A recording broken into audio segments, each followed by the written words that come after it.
తడి లేకుండా చెయ్యి కానీ డబ్బా కానీ సాకు కానీ ఏది తడి ఉండకూడదండి. పళ్ళెం కానీ అన్నీ ఆరబెట్టుకొని చేసుకోవాలి. మనకు అప్పుడు కానీ బూజు రాదు, 6 నెలల వరకు బాగుంటుంది.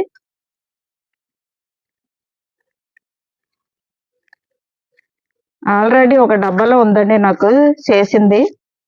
ఇది అది వాడుకుంటే ముందు ఇది తర్వాతకి పనిచేస్తుంది. పళ్ళు ఎక్కువ ఉన్నాయి కదా, ఇలా చేసుకోవాలండి.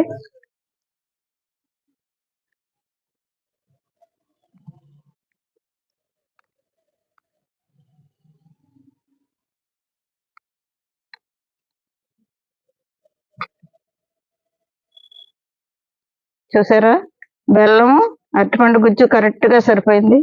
2 సమానంగా ఉండాలండి. బెల్లం కొంచెం ఎక్కువైనా పర్లేదు కానీ తక్కువ అవ్వకూడదు, బూజు వచ్చేస్తుంది.